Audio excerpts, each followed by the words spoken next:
Hey everybody, welcome to the big show. Hey, it's your buddy Bruce here with Traveling with Bruce, on the air since August the 12th, 2017. I keep wanting to say 1900 something, but it's not that long.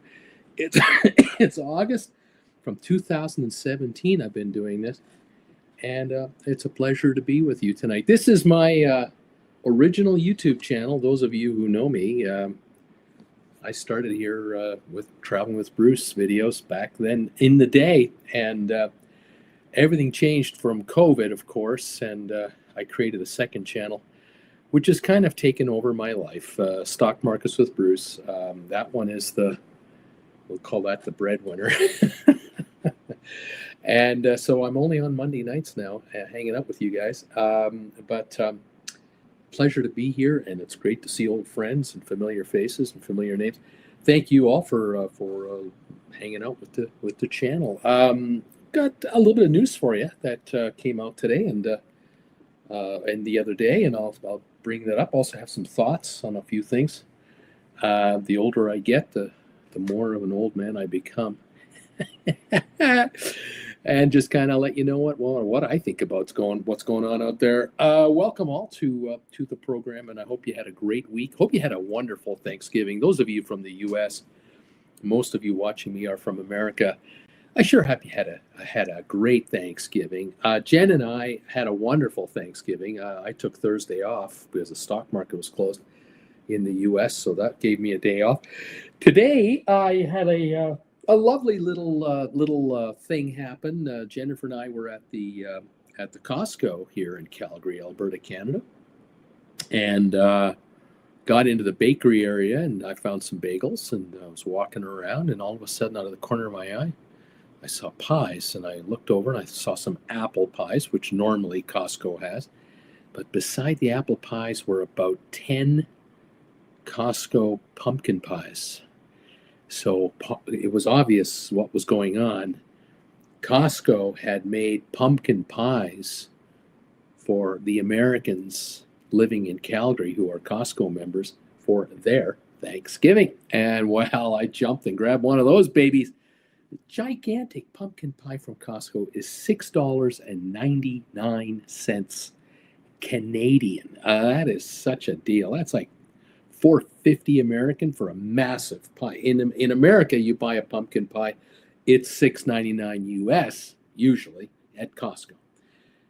So I grabbed one of those. I was pleasantly pleased to see that, and I'm going to be enjoying that pie for sure. So that was a nice little thing today that noticed here in good old Cowtown, Alberta, Calgary.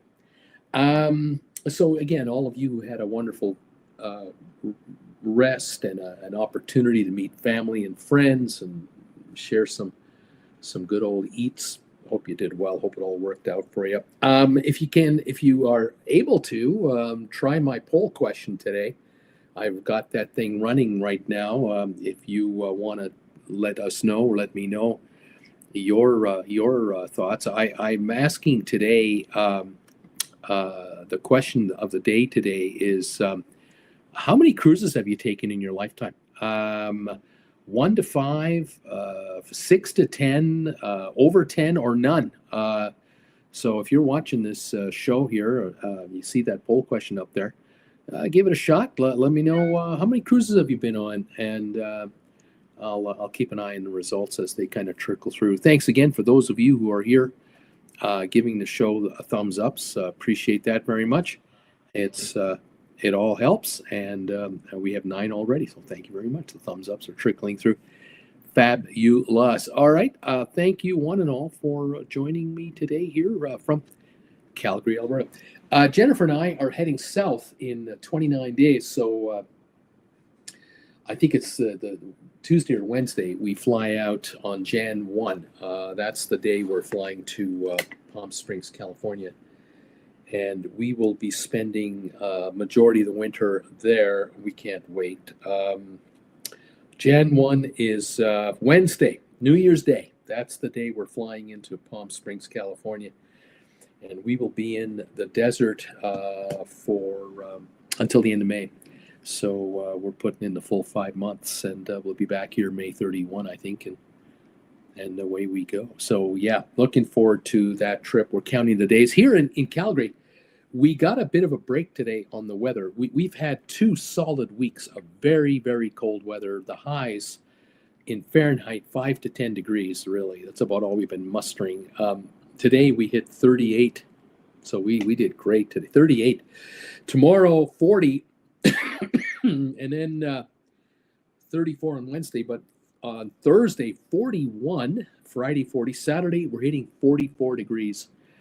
And around here, that is going to be a wonderful relief. I mean, it's already been great today. The sun was shining. It's 38 degrees. It feels like 45. And you can walk with your winter coat open. And it was not windy today. It was wonderful. So we're watching snow melt. And around here, we have an expression for when the snow melts in the streets or on the side of the roads. We call that elephant snot. Brown, mushy, slushy gunk, and it freezes at night and then melts in the day and freezes at night, and slowly it goes down and down and down. So we're quite looking forward to meltage to continue, even though we are approaching in only 2.5 weeks the shortest days of the year. As a matter of fact, in 19 days from now, it'll be the shortest day of the year, and our sun angle during the height of the day, our sun is very low on the horizon. So yeah, it's sunny out, but you got to put your glasses on. You got to put your shade down in your car if you're driving right at it. It's too low. It's not high enough to just be up in the ceiling of your car. It comes right into your face. The trials and tribulations of living in the great white north, and I'm in southern Canada. I mean, you want to go north from here, go north to Edmonton, go north to Whitehorse, Dawson City. You want to go Nunavut, you're talking about almost probably 20 hours of darkness a day. And if you get to Baffin Island and you go further north, it's dark all the time. The sun will not shine for a couple of months before it even breaks the horizon. But then again, in the South Pole, the sun never sets. So there you go. It is what it is with the tilt of the earth. Anyway, welcome all to the show. I'm glad you're here.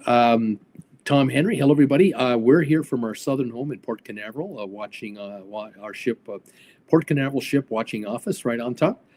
Kirk Brunson, how you doing there, buddy? Alive and well in New York City at work tonight. Welcome, my friend. Nice to have you here. Stephen Butler is here, number 5, and I'm on time today. Sharon is in the house, number 6 tonight from a chilly central New Jersey. Jay Rogers is here. Good evening, TWB Familia. Bruce, I've missed the live shows for some months now due to long work hours. Oh, my goodness. Tom Henry, laughing a lot. I was picturing Bruce in his private jet called Gen 1 as an Air Force One. Kevin, bon voyage to the desert. Bring some snow along to show the natives. Chilly 34 here in central New Jersey. Frost on the snowman inflatable out there. Thumbs up, number 11. Thank you, Kevin. The author himself, I've got his book here. If you want some good reading, Kevin Chapman right here, my viewer. Look at that name matches right there. Look at that. It's the same. You can grab his books on Amazon. You can get them in paperback, hardcover, audio, you name it. He's got a bunch of them out there. You may want to get your hands on some of them. A number of my viewers enjoy Kevin's books. Stephen Butler, gas was $2.66 a gallon in Northwest Arkansas. Wow, that's a good price. Funny thing, folks complained when it was higher, but no one seems to mention the price has been dropping for 2 years during the Biden presidency, I might add. Thank you, President Joe Biden, for the low gas prices. No one's going to say that either. Robert, yes, perfect timing. I just got done watching Stock Markets with Bruce, and now I'm watching Traveling with Bruce. Right on, Robert. Jay Rogers, good evening, Bruce. Happy Monday, TWB family. Bruce, has been a while since my last live show. And thank you for providing all the cruise info. My pleasure, Jay. Welcome to the program. I'm glad to have you with us tonight. And all of you who are here. And of course, all of you watching this broadcast, not live, but on the rerun later today or tomorrow or on Thursday or whatever. I welcome all of you. I appreciate you. Thank you for the thumbs ups that you're giving the show, whether you're watching it live or whether you're watching it later, hitting the thumbs up even 3-4 days later makes a difference. It tells YouTube, hey, you should promote this guy. Thank you all. 23 watching right now. We have thumbs ups coming in. Last I saw, we had 9. Now we're sitting at 13. Thank you. 13 and counting on the thumbs up meter. We have 9 votes tallied now on this question of the day. I have been on blank number of cruises in my life. 0 cruises. No one. No one who's answered the poll question has not taken a cruise ever. I was debating even to have that category or not. Anyway, from 1 to 5 cruises, 30%. So there's now 10 votes. So 3 of you have said, I've taken 1 to 5 cruises. 6 to 10 cruises, 30% of you have taken 6 to 10 cruises. And over 10 cruises, another 3 folks. I finally got my first 0. One person said, I haven't taken any cruises at all. Over 10 cruises, 3 people. And if any of you had more than 10 cruises, you could do me a favor if you're here live with me. Type in on the comment bar, how many cruises have you taken if you've taken more than 10? We'll find out who the winner is today with the most cruises enjoyed. Thank you all so very much for being here. Donnell in the house. Hey, hi, Bruce, and all here. I guess I'm number 10 right now. I hope everybody had a great Thanksgiving. I'm glad it's Monday night. Welcome, my friend. Getting cold over where you are, I can imagine, and short days. You must have an early sunset every day, I would think. Our sunset is now 4:35 in the afternoon. In Palm Springs, in Rancho Mirage, where we're going for the winter, it's the same time for sunset, but sunrise is 2 hours earlier down south. So there's the 2 extra hours of daylight we get for now in the morning. Interesting down there. Robert, you got your gold bagel member logo shining, by the way, just so you know, Bruce, in case you want to switch that out to a TWB logo like that one. Maybe that's a good idea. Thank you very much, Fred. Thank you for keeping me on that. Larry Blake, hey, I'm number 14 checking in. How you doing, man? Thank you, Larry. Tom Henry, I'm number 34 here. Okay. How did that happen? Welcome, everyone, to the program. Fun stuff. Thank you for popping through, guys. 14 thumbs ups and 12 votes now in the poll question. Only one person hasn't had any cruises. I know who that is. I know exactly who that is. I won't say his name from Ireland. I won't say it. But I know who that one guy is that has yet to take his first cruise, but it's going to happen. 31% have taken 1 to 5, 23% have taken 6 to 10, and 38% of the viewers of this show have had more than 10 cruises. Isn't that a statement? This channel is being dominated by cruisers who've had 10 or more cruises. Now, for Jen and I guess I could say we had 7 cruises up until the Queen Mary 2, and we've taken 3 separate cruises on the Queen Mary 2. So we're now up to 10 ourselves. How about that? 3 in one summer. Isn't that something? Now, our next cruise that Jen and I might take, it could be this fall. It could be a fall, early winter cruise in the Australia, New Zealand area. That might be our next cruise. I'm not sure yet. I have to do some homework on that, which I'll do from down south when we get there. But yeah, that might be our next one. It's a possible. It's a possible. By the way, Bruce, that was 34 cruises. Laughing out loud. Not 34 thumbs up. I've taken 34 cruises, and thank you for clarifying that. It went right over my head, just like all the hair has gone off my head. Just went past me. 34 cruises for Tom Henry. Can anyone beat that around here? I don't know if anyone can beat 34 for Tom Henry, but hey, if you've done 15 or 20 or whatever, let me know. I'd love to hear. News of the day. Let me tell you some cruise news that's going on right now. This is first story is buzzing. This first story is lighting up YouTube right now. It just kind of happened here in the recent past. It's out of Mexico. Have you heard about the new head tax that they're proposing to impose probably in 2026? The head tax per passenger, $42 is what they're talking about imposing on cruise ship passengers for any port, from what I understand, any port in Mexico. So if you're sailing out of San Diego or Long Beach or LA and coming down to Mexico, $42. If you're coming into Cabo or Mazatlan or Puerto Vallarta, would you feel ripped off if you landed in Puerto Vallarta and across the street from your ship is a shopping mall? I mean, Jen and I have been to Puerto Vallarta on 3 separate cruises, and each time we just get off the ship and we take a walk, and we just walk across the street where the shopping mall is. There's a Starbucks in there. It's air conditioned, and the next door is a Walmart where the beggars are out in the sidewalk begging for money. And you just walk around Walmart. I buy a couple of cans of Coke and bring them onto the ship. Would you be happy having a $42 surcharge in your cruise for a Mexico port? Now, if you're coming out of Miami or Tampa or Galveston, you're going to end up in Costa Maya, Cozumel, whatever, $42. Some folks already, and I'm thinking about families like a mom and dad and 2 kids. They're trying to get a vacation in on a budget, and some kind of the best deal they can find. And $42 a person times 4. Can you imagine $168 for just a Mexico stop on top of your cruise? You think the cruise lines are a little upset right now with this one? They're not too happy. Obviously, cruise ships are paying already some sort of a head tax as it is. They're paying port fees as it is. Now this is coming up. This is going to really blow the numbers up. Now, what if Roatan gets some ideas and goes, well, why don't we charge $22? And over in Jamaica, they charge $25 a person or $30. And Cayman goes, hey, we're the Cayman Islands. We're not going to be the cheapest guy in the area. We're going to charge $52 because it's the Cayman Islands. What about the Bermuda, the Bahamas, Turks and Caicos, Grenada, Dominican Republic, Barbados? Are they all going to start charging $20, $30, $40, $50?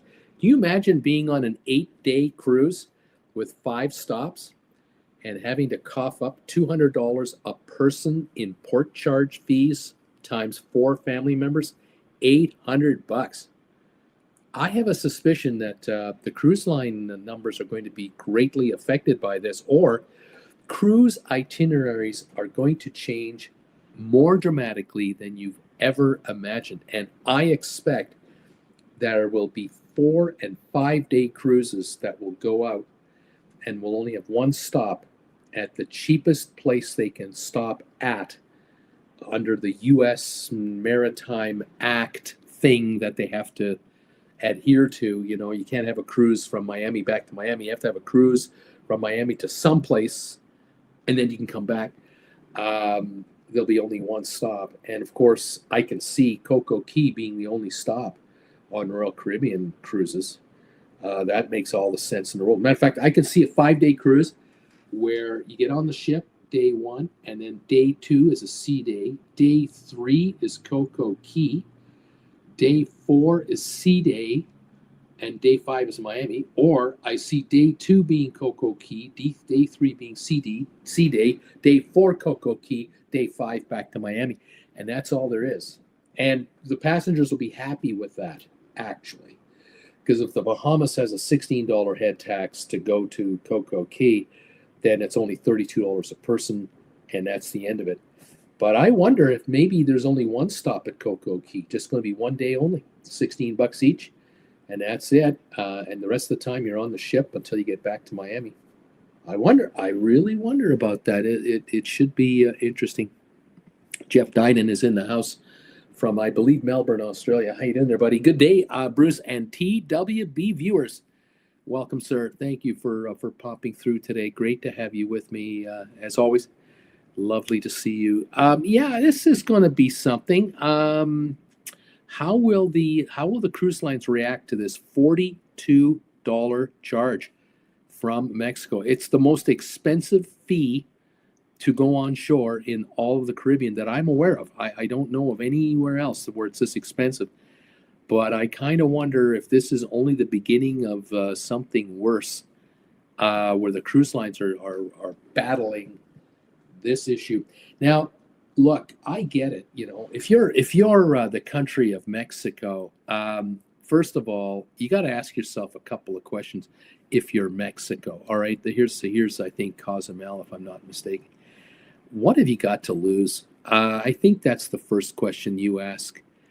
What have you got to lose? You tell them it's going to be $42, and then you cave a little, and you only make it $25 in 2026, and you make it $30 in 2027, and $35 in 2028, and $42 starting in 2029. You play that game, give a little back, get a little more. That's one game you can play. Second game you can play if you're the country of Mexico, is to say take it or leave it. I think they are in a pretty powerful position to say you don't like it too damn bad, because you know what, we have these beaches all over the place, and we have these 3, 4, 5-star resorts that we've had developed in all kinds of places in Mexico, where people come down for a week at a time, and they're dropping, they're paying $1,000 a week or $1,500 for 2 weeks per person, and we ply them with all the alcohol they want, and we feed them, and we keep the rooms nice and clean, and they come down for a tan, and they play golf and pay extra. They get massages and they pay extra. They go nightclub and they pay extra. We're making all kinds of money on these people who are here for 7 straight days, and we don't have to worry about not making any money off of these folks. We're making good money. As a matter of fact, our resorts, with these hundreds of thousands of rooms that we have, these hundreds of thousands of suites, we're to the point where we're 60% sold out by October of every year for the whole winter season. By November, we're 75% all sold out. By December, January, we're 99%, 95, 99% booked, with millions of tourists coming down for a week to 10 days to 14 days at a time. Plus, we have a booming timeshare business where people come down for 1 week to a month at a time. We have another booming area of real estate, and that is condos. People buy condos. The whole family uses these condos all year round. These folks are spending $100 a day to be down here. Cruise ship passengers are cheapskates. Cruise lines keep all the money. If a passenger comes off the ship in Cozumel, and they've got a tour booked or something, it's done through the cruise line. We're getting 20 cents on the dollar. Cruise companies taking 80% commissions, and you name it. What's in it for us? What do we give a crap? We got 8,000, 10,000 people coming off 2 or 3 ships. We got 15,000 people come off of 4 ships in Cozumel. It's mayhem. It's complete mayhem. They're buying $12 t-shirts, and they're haggling. They're not coming in to have a steak dinner on shore, None of our waiters are getting $100 tips from high rollers here. This is not what we call a high roller part of the Caribbean. This is where the cheapest cruisers there are by the score come down here on Carnival ships and others by the gazillion. They don't have that fancy spending money like folks on the high-end lines do. You might notice that we don't have very many Viking cruise ships coming in to our high-density cruise ports. They avoid these places. They go to the smaller areas because they want to get away from the maddening hordes. I get it. I can see the debate inside the assembly of Mexico between politicians. And I bet you there are politicians who are saying today, you know what, we've been the good guys here for all these Americans and Canadians and Europeans. We've been the really great place that you can come to on super cheap vacations for generations. What do we got to show for it? I mean, let's talk about the standard of living for the average Mexican person. We have Mexicans by the score trying to get out. They're trying to get across the Rio Grande River in Texas. They're trying to immigrate into America illegally. They would rather pick cabbage in 90-degree heat in the desert in California. They'd rather slaughter pigs and cows in Kansas than stay here in Mexico because life is no better here. Why don't we charge these fat cats $42 a head to come down here? We'll make it just as expensive to come to Mexico as it is to Florida. And I'll bet you we're still cheaper than Florida. Because how much money do Americans pay and Canadians pay and Europeans pay for a 1-week holiday in Disney World at a Disney hotel? All those tickets, all those hyped up shortened line tickets and all this crap and all the food and all the booze. These folks are spending $1,000 a day in Disney. You got a family of 4 in Disney World. Do you know how much it costs to spend a week in Disney World? These Mexican politicians are not stupid. They used to be uninformed, not anymore, because they've gone to Disney World and figured it out themselves. And they're figuring, hey, if Americans are charging Americans $5,000 for a week in Disneyland per person, or $3,000 a person times 4 people, $12,000 for a week in Disney World. Why shouldn't we charge $42 a day head tax? I understand the argument. I actually do. If this $42 goes into the general revenue of the country, and they can bring in, I don't know, $5 billion a year from I don't know how many millions of people, this could be a huge increase in their budget for healthcare, for roads, for bridges, to make it more attractive for young Mexican males aged 15 to 25 to work in construction in Mexico, or work as an engineer, become an architect, become a middle management employee of a company that is highly employed in Mexico, and not become a active member of a drug cartel. What's Mexico got to lose? Mexico has nothing to lose. They have everything to win. And I think the cruise lines are powerless to stop them. It'll go through, and cruisers will pay the price, or the cruise lines have to go somewhere else. Where else are you going to go if everyone else does it? I really wonder about this. I'm curious how this is going to play itself out. I'm almost congratulating Mexico. Almost congratulating. I don't know. I'm wondering. Kirk, I'm glad I went to Cozumel on my last cruise. It might be my one and done for Mexico for me. Tom, one problem with cruises abandoning Mexico is Royal Caribbean and their purchase of the Costa Maya port. Yeah, Tom Henry, I personally don't need to visit Mexico on either side of the country. I prefer sea day anyway.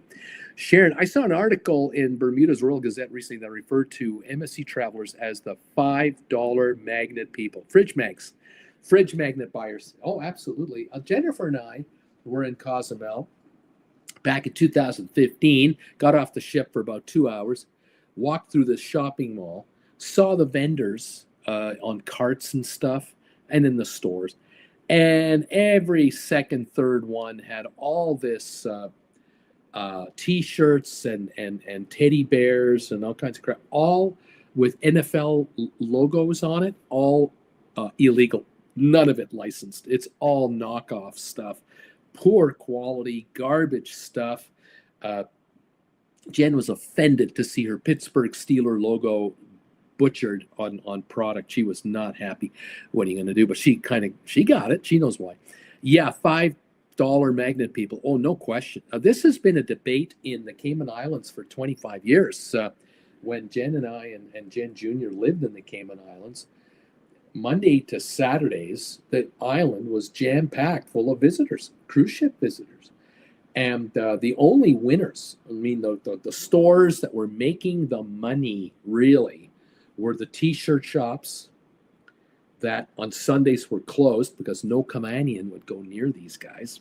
What are you going to buy a T-shirt in Cayman for $20 a shirt? They were there. The rum cake sellers, the fridge magnet sellers, the hat sellers, nickel and dime stuff. I mean, all made in, Bangladesh, Taiwan, crap, you know, third world produced product for as cheap as humanly possible to market up to American tourists or others to pay as much as humanly possible. And were the lawyers getting rich in Cayman? Were the bankers getting rich? Were the stockbrokers, the accountants, were construction companies happy? No, they weren't happy. It was jam packed full of people looking for cheap crap. And the other issue in the Cayman Islands was this issue right here. Let me show you. I've got pictures. Let me show you some photos here that were a problem. Where am I here? Don't mind me as I go through my stuff. Where is that photo, Uncle Bruce? Brucey boy, where did you have that?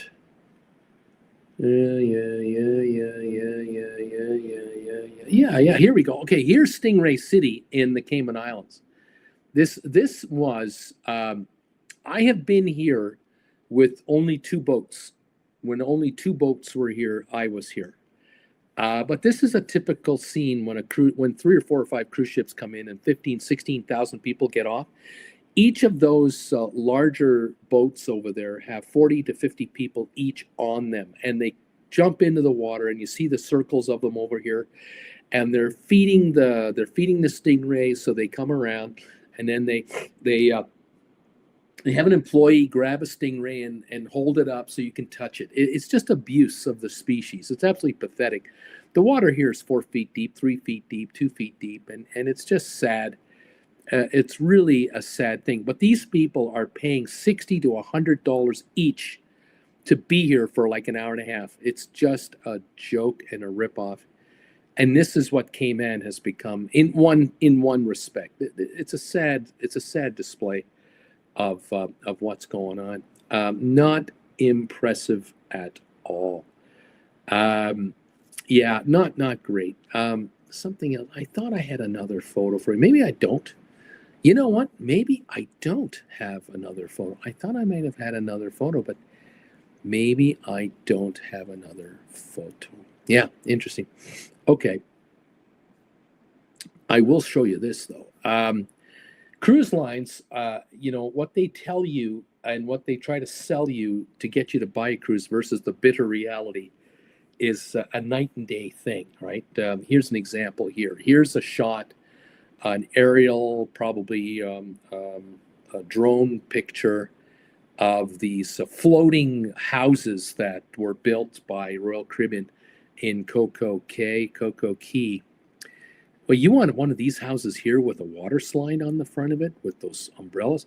I think those might be duplexes even. I'm not even sure if those are individual houses, but you're talking $1,000 a day and up to get this. So this is not for 2 people. I mean, there's no way you're not going to rent this for 2 people. It's insanity. Here's another shot here of, how magical Coco Cay is, or Coco Key. What you don't understand is the water rides over here on the left-hand side. Those are jam-packed with screaming kids. Now, look, if you're a family of 4 and you want your children to burn off energy and they're 8 to 15 years of age, you let them go nuts here. Let them burn off all the energy they have so they leave you the hell alone, and mom and dad can get away to one of these pools or one of these, beach areas and just relax. I get it. If that's the holiday you want. But if you think you are buying this idyllic seaside getaway lifestyle thing, I have bad news for you. This is not happening. The other thing I've noticed too, and again, I'm not picking on anybody, but here's Nassau. You ever been to Nassau, Bahamas? This one looks like now. This is the new Nassau. The ships are all standing there, and you got to figure these are 2,000 to 4,000 passengers each. Then you got that on the right there. You see that white thing that looks like it's swooping up into the sky? That's the new bandstand that they've set up with concerts and stuff, and that can hold 1,000, 2,000 people at a time for entertainment. Here you go, Nassau. How would you love to get away for a nice, relaxing, quiet vacay to unwind from your work and your family. Look at the complete chaos here and all of these folks trying to do what you're trying to do, get away from it all. Here's some shots again of promo shots of Coco Key. Look how lovely it is and how beautiful it is. What you don't see are the snot-nosed kids running around and screaming. I'm not complaining. I'm not trying to be a complainer, but here's the reality on board one of those big Royal Caribbean ships. Yes, you do have entertainment at the back of the ship, but you're watching this with 1,000 people. You're not getting away from it all. It's a different world. Or here, the water slides and the all the other events, and then the pools. I mean, we're talking no benches, no loungers, or loungers with towels on them. You don't know what's available. Are you all unwound when you get done with this cruise? I kind of wonder. Now, coming home, being on a cruise ship this packed is okay. This is acceptable. This photo right here. This is a photo of 5,000 World War II soldiers coming home after the war. These guys didn't mind being on an ocean liner for 5 days, really. I mean, it may not have been pleasant, but they knew at the end of the 5-6 day journey, they were home. This was okay. They could tolerate this. But in the 50s, this was a very common scene out of Italy, out of Spain, out of ports in Germany and ports in England, where families and young couples were leaving Europe after the Second World War to immigrate into America. And mums and dads and grandmas and grandpas were waving goodbye to them at the port and saying goodbye to them. And grandma and grandpa knew something deep down inside that no one talked about. And the fact was that the two adults, the husband and wife that are leaving, they're in their early 20s. They just got married. They're going to have grandkids in Canada, in America. They're going to raise a family. They might not be back. They didn't know when they would be back, because these photos here are from the 50s. My parents emigrated to Canada in 1951 and 52. And my mother did not know when she was going to come back to Germany to ever see her mother again. And I wasn't born yet. And my sister wasn't born yet. And a lot of grandparents had a fear deep down inside that, one, they were never going to see their grandchildren again, and two, they weren't going to see their great-grandchildren. And a lot of parents who were saying goodbye to their 20-something-year-old kids were also very unsure how long it would be if they ever would see their children again. This is from West Germany coming to North America, from France, from countries, especially Poland and other countries. If you could get out, these folks knew that for them to come back would be next to impossible. And so, luckily, in my parents' case, in my family's history, my father joined the Canadian Army, and in 1959, 8 years after leaving West Germany with his wife for 7 years, they came back with my sister and I. And my grandparents met me for the first time when I was, how old was I? I was 4. Was 4 years old. They saw pictures. That's all they had were photos. That was something, but that was because my father was in the Army. That was a one-off. Other images of cruise lines telling you how great it could be. Here's an example here, Santorini. Look at that. There's a Norwegian cruise ship there in the water. I think that's a fake picture. I don't think that ship is actually there. If a ship is in the water, it's not moving. It's just standing there. This is more accurate. Here's something like that looks like a Seabourn ship, probably a Seabourn or something like that, or maybe a Regent Seven Seas. It's just sitting there, and there's a tender beside it. But here are the images you are being given to convince you to drop serious money to take these cruises, and one of the stops you're going to make is Santorini, when the reality of Santorini is something like this. This is what you really are going to see when you get to Santorini. Because if there are 4 cruise ships, each holding 2,000 to 4,000 passengers in that area, they're in the water, this is the reality on land. There's no way you're going to be in a very isolated area where you don't see anybody. I mean, look at the people here right in front of you, then down to the left and up to the upper right. They're everywhere. They're crawling like ants all over this place. Can you imagine how upset and how much the Santorini residents hate tourists who crawl all over their island, and the only shops making money are the ones selling gelato and t-shirts and fridge magnets. Not many restaurants. I guess some restaurants are selling up some food to these folks, but they're not staying overnight. And if you're a tourist spending, you want to spend a week in Santorini, think again. Not a good idea. How do you get rid of these hordes? How do you avoid the hordes of day visitors? Insanity, man, just insanity. Anyway, that is the cruise business. Now, another news story making the press. It's out of Alaska. It's the residents of Juno, Alaska, are having issues. They're having issues with the one business that is every year getting bigger and bigger. They've had to try to control it. It's the cruise ship business. From April to October every year, that's the cruise season in Alaska. And in Juno, only 16,000 people a day from Monday to Friday are allowed in Juno. And Saturdays, they've cut it down to 12,000 people.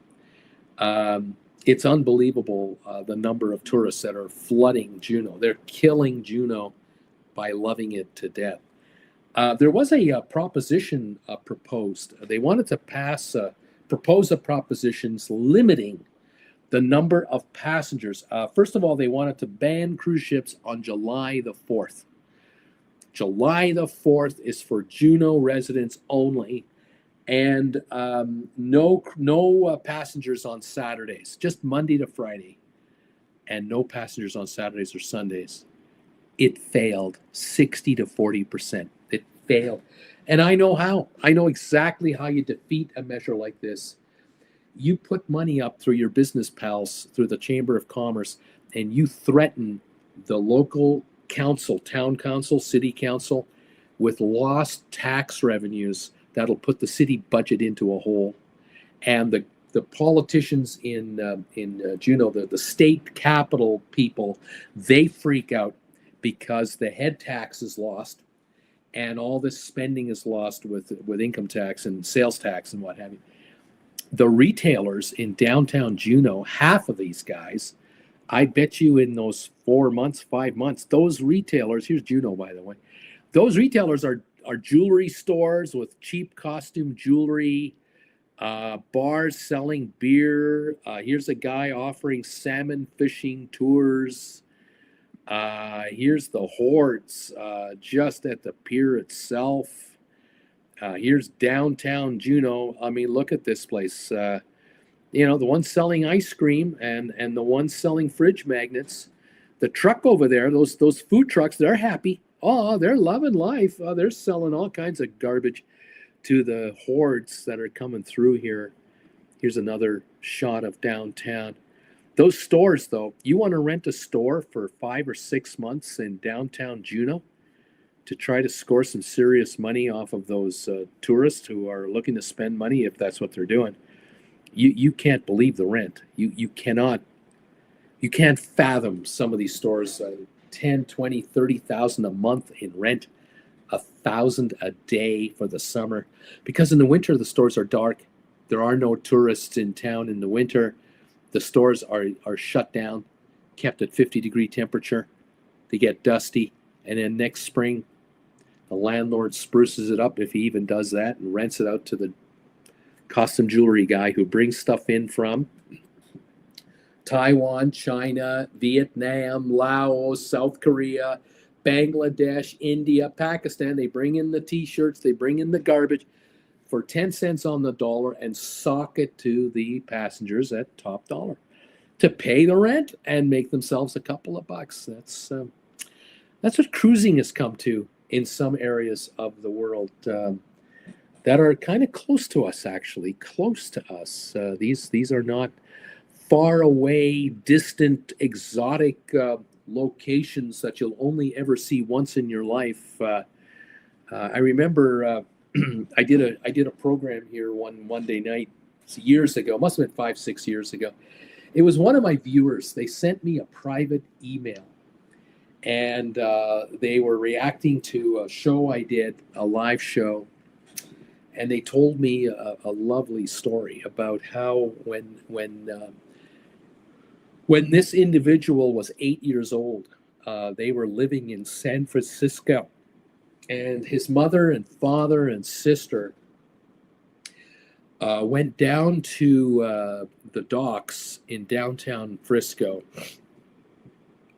because an ocean liner had come in to spend a full day in Frisco, maybe even overnight. And this was approximately the 1930s. I'm talking way back. I'm talking way back. Anyway, I'm pretty sure I might be. I hope I'm accurate on this. It might have been the early 50s after the war, but it could have been just before the war. In any event, the individual said to me, he vaguely remembers going downtown. It was a special day because his grandmother, was on this ocean liner, and it had started its cruise in New York and had gone down to Miami and then went into the Caribbean across to Africa. And he was telling me that his grandmother had been a veteran of a number of cruises. Oh yeah, it's coming back to me. This was the 50s. She was on a cruise ship, an ocean liner in the 50s. Okay. And this ship had done a long cruise and was doing probably around the world cruise and was in San Francisco. And they were meeting grandma. Okay, so they had lunch on the ship in the dining room because she's a first class passenger. She could invite guests on the ship for the day.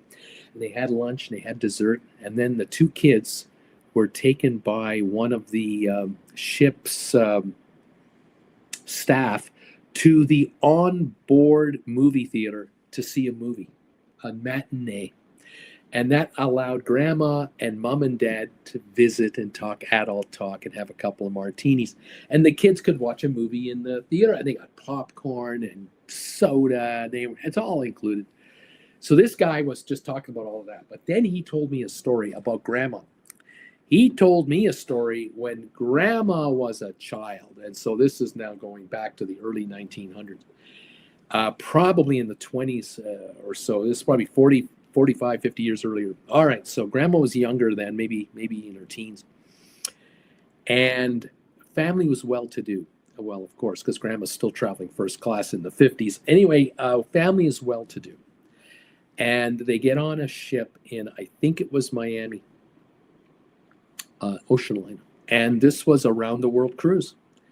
And the ship loaded their Rolls-Royce automobile onto the ship through the hold. So in those days, the cruise liners, ocean liners, had a swimming pool at the back of the ship. But in the middle of the ship, you would open it up and you could bring stuff down into the hold of the ship. Food, supplies, cars, all this stuff. And then the cabins would be around the hold on the outside of the ship. And in the front half of the ship, you'd have inside rooms, outside rooms. And in the back of the ship, same thing. But in the middle was this opening where stuff would go in and out. They sailed to South Africa, and they got off the ship in Cape Town. The whole family, which included mother, father, two children, the butler from the house, and the chauffeur for the car. And they offloaded the car in South Africa. And the father had already made arrangements, and I don't know how they did it, but in those days, they had made arrangements for licensing the vehicle to drive in it in South Africa. They drove across South Africa, went over to the other side, and met the ship there 4 days later. So they were doing safari stuff and everything in the interior, ended up on the coast, met the ship, put the car back in the hold, went across to India. They got off on the west side of India. The car came out and they drove across India to the other side. A week later, they met the ship because the ship had various stops for the nights. Caught the ship a week later, car went back into the hole and went on. And they did this around the world in the, I'm going to guess, late 20s, mid to late 20s. And the grandmother was regaling the 8-year-old these stories of these first class cruises in the day when there were no air conditioning, there was no air conditioned units, there were no balcony suites. You just had portholes that you opened up. What a story. I remember that now. It's all coming back to me. I'm telling you, cruising has changed, wouldn't you say? Has cruising somewhat changed in the day since then? Isn't that amazing? Thank you all so much for being through here today. I love it. Appreciate you all. Let's see. I'm just making sure I'm catching up with the comments. I forgot where I left off. Here we go. One problem with cruises abandoning Mexico is Royal Caribbean and their purchase of Costa Maya Port. Tom, I personally don't need to visit Mexico. There you go. Sharon, I saw an article in Bermuda's Royal Gazette calling them magnet people. Yep. Tommy, I was wondering if this is a political motivated move. Maybe it is, my friend. Maybe with Trump doing what he's doing, they're going to charge a tariff to people coming in. The Gazette is wrong. I bought a magnet and a beer. So I'm more than a magnet person. There you go, Kirk. Roger, hi from Jacksonville, Florida. It's 55 tomorrow. That's our high temperature. That's cool for you. Laughing out loud, Kirk Sharon. Love that one. Tom Henry. Hey, Roger. How you doing, buddy? Stephen Butler. Bermuda should charge $100 a day tourist tax for cruiser. It is worth the stop. Tom Henry. The Mexican Riviera cruises will be expensive, but that $42 is per port. True. Jeff, I bought a what is that? I bought a I don't know what this is. I bought a K. Chapman signed book in Bermuda, but not on MSC. Well, that's interesting. Very interesting. Sharon, Kevin and I need to run. Have a great week, everybody. Tom, Henry, goodbye, Sharon and Kevin. Thick Alone Mo, I want to be on board the Queen Elizabeth II. That's what I'd like to get on to. Stephen Butler, my wife's uncle Andy took a Queen Mary as a troop ship to go to World War II. He thought he was going to die from seasickness on his return trip. He finagled his way back on an airplane. Way to go, pal. Thick Alone, Queen Elizabeth II started it all. There you go. There you go. Yeah, well, the Queen Elizabeth II, she's in Dubai as a hotel now. And, of course, we have the Queen Mary II out in the ocean now. And the Queen Anne just launched for Cunard not too long ago. She's out there, too. Yeah, very interesting what's going on in some of these ports. I guess Juno, 1.5 million passengers a year is the number, and they're trying to limit that. And there are Juno. What do you call someone who lives in Juno? A Junonian? A Junoian? Some of them are fighting the cruise lines to try to limit the number of passengers. Thank you for 22 thumbs ups, everybody. And also 24 people have answered my question today. How many cruises have you taken in your lifetime? 8% said 0. 25% said 1 to 5. 17% have said 6 to 10 cruises. And 50% of you who answered the poll question have had over 10 cruises so far in your lifetime. Over 10 each. Now that's impressive. Well, Jen and I are at number 10. We're at 10 now, so we're pretty happy with that, although we would like to do more. So we're into double digits now. Everyone we take will add to it. Thank you all for saying hi to me tonight and popping in. Thank you for the thumbs ups. Those of you watching on the rerun, hit the thumbs up for us. If you get the poll question, if you see it, please answer it. Thank you all. I'll see you here next Monday. We'll talk about the latest in cruising and see what's going on. We'll see what the trends are and where things are going and what's going on. And we'll keep you posted of our whereabouts as we come closer and closer to January and we head south for America. Have a wonderful week, everybody. Keep recovering Get your diet back in order now that the long weekend is over, and enjoy the last of that pumpkin pie and the last of those turkey leftovers that you're sitting with. Thank you again for your support of this channel. It's a pleasure to see you every Monday, and we'll see you next week. Donnell, you take care, buddy. Have a great, safe week, everybody. Thank you, all of you, for joining me today. From Calgary, it's Bruce and Auntie Jen saying we'll see you next time, next week. Take care, and bye for now.